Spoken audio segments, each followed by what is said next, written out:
It's strange that they won their first match this morning, but congratulations to them. I was just watching on your phone. The situation in Cairo is crazy. They've given themselves a public holiday. It's not an official public holiday. It's not official. It's not official, but they've given themselves one. Are they not Kenyans? They're behaving like us. No, they get their water from Kenya. The Nile, definitely. Yeah. So congratulations to them. And to Mo Salah, this is a very special moment. It happened at a time when he was the captain of the team. Although he left the pitch and gave away the armband, officially he was the captain when the team began their outing this morning. So it's happy days even in Liverpool, I would imagine. His fans there must be so happy for him. Now the other beautiful story out of this is that squad of 1990. They had a goalkeeper named Ahmed Shubir. And just to put it into context, I mean, when you talk about that Italia 90 squad, that the Egyptian squad to Italia 90, you know, the qualification path included Kenya and Liberia, which had a rising star named George Weah. Egypt qualified. Their goalkeeper was Ahmed Shubir. We watched his son, Ufa Shubir. And looking at that generational story, what's the impact it has? You know, especially coming on what was still a Father's Day stateside. Their house today must be a party and a half. Guests, some known to them, some unknown to them. Old faces, very old friendships going back, but maybe they don't always keep in touch. But now this one has compelled them to go over to their place and celebrate with the family. You've just began your opening of this show speaking very strongly about family and how a certain mom left Cape Verde and went to the States to watch her son play. Yes, this is one of those rare things. Even now when you do the World Cup, you get a text from a friend you've not heard from for the longest time saying, man, kudos. And you wonder, you naughty friend of mine, where have you been? We'll be coming back to Matters World Cup in a short while, but right now, let's move over to the office of the government spokesperson. Dr. Isaac Mwaura is giving us his weekly briefing at the moment. Hatupunguzi mbuga la wanyama la Nairobi. Hilo ni jambo ambalo tunaweza kusema kabisa kama vile ambavyo tumeweza kufanya. Na vivyo hivyo, ndivyo pia tunasema tena tunasisitizia uwanja wa ndege wa JKIA umezeeka. Ulianzishwa mwaka 1957 ndugu zangu. Mwaka 78 unaweza kusheheni watu milioni 8. Sasa umepita. Tunataka kujenga uwanja mpya ambao utaweza kusheheni zaidi ya wasafiri milioni 22. Jameni, ukitembea Afrika kote kote, tulikuwa tuko mbele, sasa tunawachwa nyuma. Ingia pale Ethiopia uone uwanja wao wa ndege, na sasa hivi wanatengeneza jiji, airport city. Na sisi bado huko tunapigana na kuzorotana na kusema sijui hatutaki. La hasha, tuache maneno kama haya. Kama Kenya itaendelea kuwa inaongoza katika usafirishaji, lazima tuwe na uwanja wa kisasa. Wengine wanaanza kusema sijui kandaza.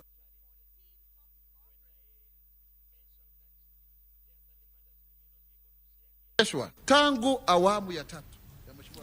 And so that is the government spokesperson, Senator Dr. Isaac Mwaura, who is giving a briefing at Harambee House Annex. It is a weekly briefing, and we apologize for the technical hitch that we have witnessed. And so we can get back and listen to Dr. Mwaura.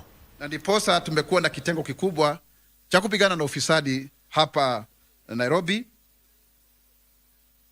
ambayo itakuwa kifanya utafiti kwa mambo ya kupigana na ufisadi na kuhakikisha kwamba tunafanya yale ambayo yanafaa zaidi, kwa sababu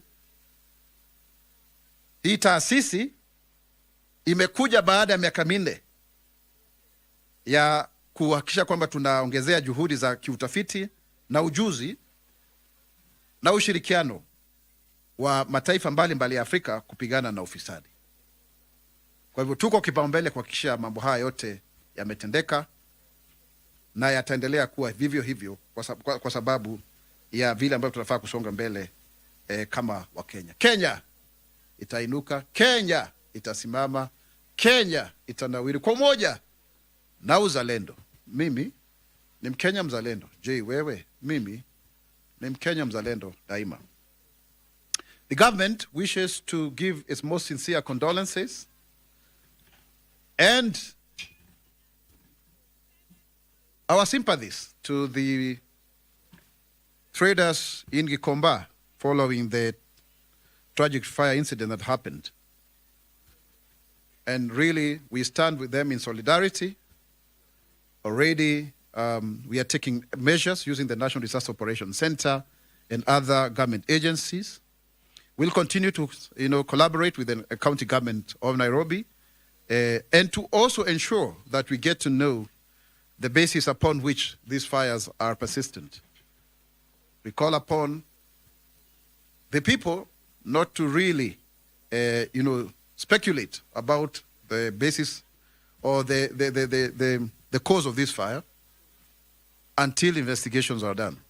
We sympathize with those people who's lost their livelihoods because today morning they don't know where to go, having invested to eke out a living for their families. So once again, our most sincere sympathies and condolences to everyone who is affected in one way or another by the Gikomba fire incident. In the same manner, the government reaffirms that the right to assemble, demonstrate, picket, and present petitions is a fundamental democratic freedom guaranteed under Article 37 of the Constitution, which states, every person has a right, peaceably and unarmed, to assemble, to demonstrate, to picket, and to present petitions to public authorities. While protests are an essential aspect of democracy, some recent demonstrations have been marred by violence, loss of life and property, damage to a very great extent. This is criminal under our criminal law. And it is often due to criminal elements infiltrating peaceful gatherings. Such violence harms citizens, families, and businesses, thereby weakening our democracy. Police brutality is unacceptable. And let me insist, police brutality is unacceptable. However, attacking police officers is equally intolerable. Rights come with limitations. Article 24 of the Constitution guarantees every person the right to freedom and security of the person, including protection from any form of violence from public or private sources. The Constitution further limits those rights. Rights can be limited by law. And that is why Article 24, read together with Section 82 of the Penal Code, makes it an offense for any person to unlawfully assault, resist, oppose, threaten, or use violence against anyone lawfully charged with a public duty while executing that duty. And where 2 or 3 people are already assembling peacefully, but they start becoming violent, then the police have the right to declare that a riot and to order those people to leave. Failure to which he can take action and, he will not be held liable. That is the delicate balance between freedom of assembly, freedom of movement, and also the right to, to peaceful coexistence and everyone also move. Because you cannot say that because you are rioting, others should not do their work. These provisions empower the police to maintain law and order. And the question that we want to ask to all of us here, as a nation, why commemorate lives lost by endangering others, destroying property, and seeking political gain? Why use solemn occasions to incite unrest and division while upholding the right to peaceful protest? The government urges that we should have a clear distinction between peaceful demonstrations and violent actors, ensuring constitutional rights are respected and not exploited for political gain. Additionally, the government clarifies that 25th of June is not a public holiday and will remain a working day. Citizens are urged to move forward and work that day constructively to build our economy, leaving unrest behind and uniting in fostering peace and national cohesion. Recent protests have resulted in losses of life and property, and we stand in solidarity with those whose lives were lost.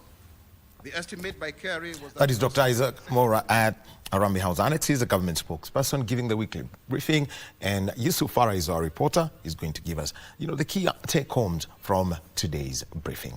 Well, this is Sport Check, and we are taking a look at the FIFA World Cup 2026. It's a review of what has happened 12 days in. My name is Daniel. In studio with me is Tiras Wayaki. Tiras, we've been talking about this because we're going to be joining Nuhu Adams from Accra soon. And Cabo Verde, Yes.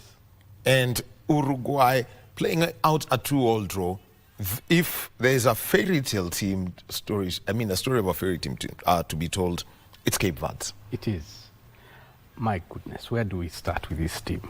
Just 23 years ago, if CAF standards were to be applied then for Stadia, the way they applied today, Cabo Verde would have played their qualifying matches for AFCON 2004 on neutral ground for their home ground, for their home matches, because really they didn't even have proper stadia. And we should know that as Kenyans, because Harambee Stars went there and played against them. And we also played them here. And that's when we saw their potential. A Dennis Oliech 85th minute goal is actually what saved us. We won narrowly, 1-0. We qualified for AFCON, but we saw their potential. And through the years, they've been going to AFCON. Their goalkeeper, Vutinya, now has 4 AFCON appearances. So you can see their story has been a fairy tale in the making. At this World Cup, they've been absolutely sensational. They drew with Spain, and then this morning, they drew with Uruguay. Those are 2 former World Cup champions. And Cabo Verde are making their debut at the World Cup. So you've got to look at those 2 draws as wins. Those are wins. Wins of every nature. And joining us via Zoom from Accra is Nuhu Adams. Very good morning to you, Nuhu. And, you've had Tiras here saying Cape Verde have had 2 wins. One was 1-1 against Spain, and the other one was 2-2 against Uruguay coming into this morning. A very good morning to you. But first, the story of Cabo Verde, and what have you taken out from Bubista's side? Cape Verde have come a long way. I remember a lot of Ghanaians got to know the name of Cape Verde during the 2006 World Cup qualified. That was the first time Ghana got qualified for the World Cup. We had Cape Verde in our group. We played them in Kumasi. We beat them 2-0. But that day, it was shocking that a country of such nature, a tiny country like Cape Verde, gave Ghana a run for our money in Kumasi around 2004. The last game of the qualifiers, we went to Cape Verde.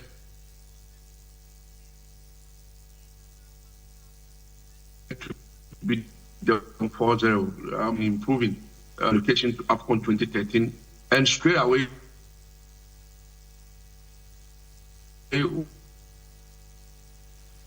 when they came to the AFCON, they were them. They faced Ghana again. Ghana beat them 2-1.